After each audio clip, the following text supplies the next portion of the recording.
Today we're with Frank Basa from Nord Precious Metals. Frank, good morning.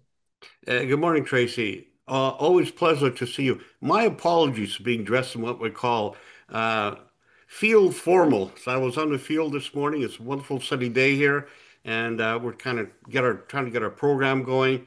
So my apologies for looking a little worn out, or whatever you wish to call it. But this is what I wear in the field, and mosquitoes are pleased with it. Well, please take some pictures for us and send it to us so we can tweet them Yeah. out, Frank. And Frank, I think that's a great way to introduce you as being a real veteran in the industry. I mean, you love what you do. You've been at it for years. Tell Yep. us what your primary focus is for Nord Precious Metals today. So what we're going to do, Tracy, we got a lot of moving parts, but primary thing is we want to get our resource up. We did finish a 60,000 meter drill program, and we found out the assay labs because the very high grades didn't get the assays right. And now we also are finding out we're doing this 3D model. We hired a consulting group to do 3D model. Now we found out also if we expand the mineralized zone to be sampled, there's an increase in ounces. So what we're trying to target is a revised resource. We're trying to hit at least 30 million ounces, silver only. We also have a lot of critical metals. We're working on those as well. But our primary thing is silver only. And I don't know if you're aware, most of the investors might be aware, but we already have an inferred resource about 7.5 million ounces at 250 ounces a ton silver. And even the exchange agreed that it's the highest silver resource that anybody has ever had globally.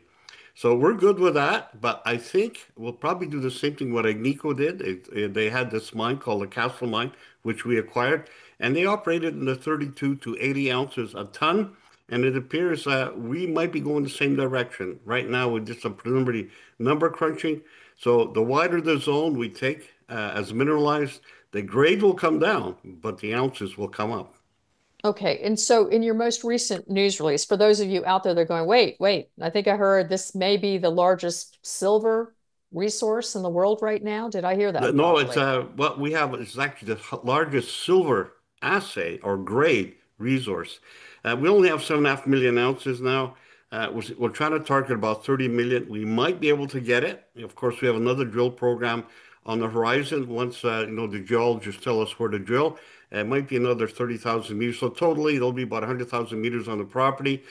We found five structures. There's a potential for another five structures. And also, like I said, we're doing multiple things. We're looking at getting the permits to go underground. We're looking at probably putting a ramp down. So a lot of these things take a long time. So we've started that some time ago. We started the environmental work already. We spent already 1.2 million in that direction. So hopefully, when the resource comes in, we do have about 30 million ounces or probably more. There was a mine in the area. There was actually Tech was here.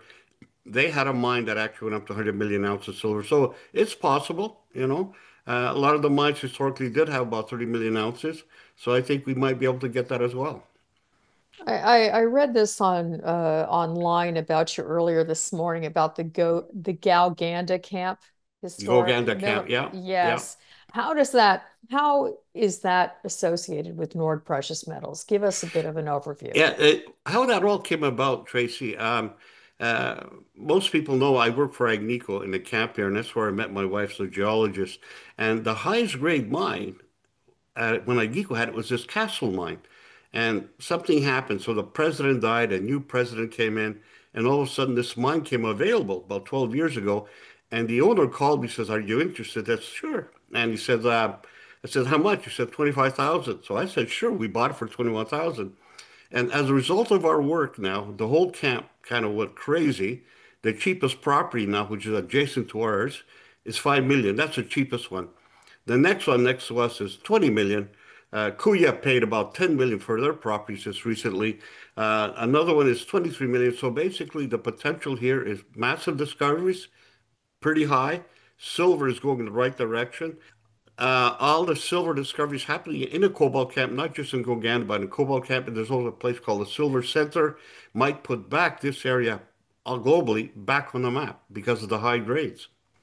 But you own the Goganda Yes. project, Well, correct? we own a very large position in the Goganda camp. So what we've been doing is, as people have been letting go of their properties, we've been picking them up. But we have a massive property. We only export a small fraction of it. Frank, thank you so much. I understand this is quite a massive project. It's in northeastern Ontario. And what's the size relatively? Right now, we have about 74 square kilometers of land package, all attached to this discovery zone. And again, high grade silver. This is one of the competitive advantages for Nord precious metals. Am I understanding that correctly? Yep, yep, yep. Okay. Yes. And then further to that, you've also been using a lot of technology. You've never been afraid of technology. No, Uh, you want we to tell us a welcome little bit it. more about the 3D modeling you've been doing?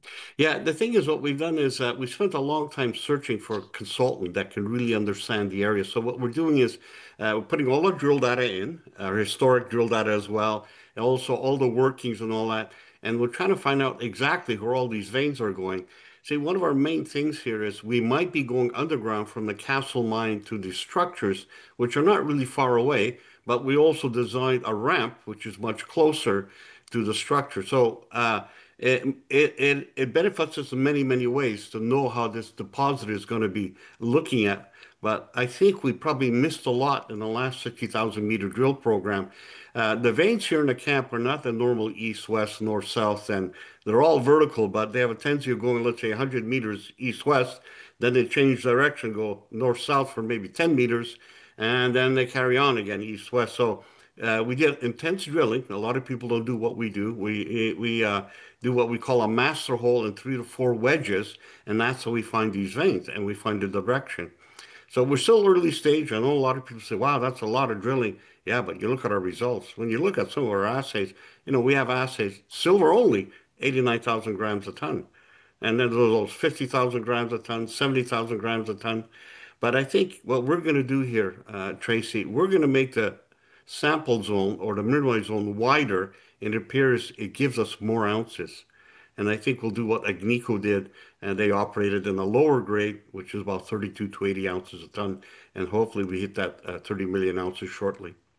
The Nord Precious Metals project and the way it's evolving is absolutely fascinating, Frank. And thank you so much for this update. But the 3D modeling and all that information you're inputting and all the drilling, when should we as shareholders anticipate an update on that?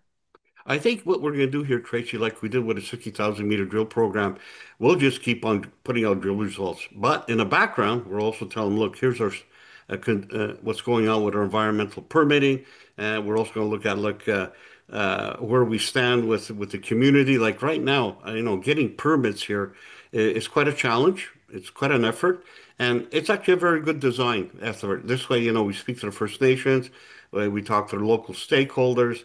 We talk to their ministry. And so when everybody comes together, everybody's aware of it, what we're doing, when we're going to do it, and how we're going to do it.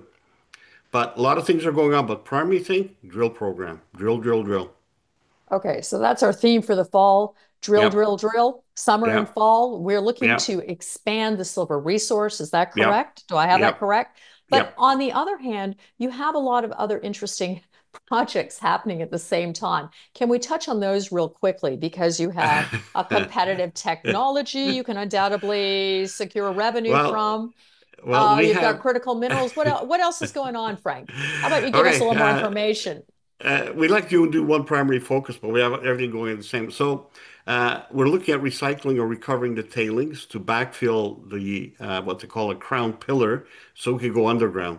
So somewhere in July of this year, the ministry said this recovery permit should come out and should be quite easy for us to get. So we're sitting on maybe tens of millions of dollars worth of silver in the old tailings.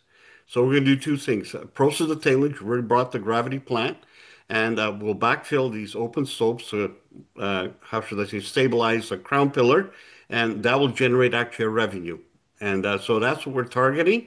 Hopefully the permits come in. We might be able to start this year. If not, we'll be ready for next year. The other thing we have a thing called the reto-ox. It's a process that actually takes material from the camp, which is very high in arsenic, and can produce what we call a cobalt sulfate, which is actually made for the lithium battery. So we already produced that product. And actually, before the battery plants came into Ontario, into Canada, we actually 6 years ago, we're in Asia. So we were talking to people in Japan, China, and South Korea. We produce product for them on spec. So we can do it with the reed-to-wax process. So we don't know where we're going to stick this plant yet, but it's going to be a hydrometallurgical process, zero discharge. We spent about 8 million doing the test work so far on it. We really, how should I say, worked it over. We did a lot of bench scale work, two pilot plant studies, and we also tested it on plant scale. So we could produce the product. Now we have to figure out where we're going to stick this plant. It's either going to be somewhere in Ontario, Southern Ontario, probably here locally. But we need a place from the cobalt camp to treat the feed and try to recover everything, including not just the silver, but also all the battery metals or critical metals out of it. Well, for those of you that are just beginning to get as excited about the story as we are here at Investor News, please go to their website. And Frank, I'll let you get back on the field today and work on securing more updates for us. Thank you. Thank you very much, Tracy, and have a wonderful day.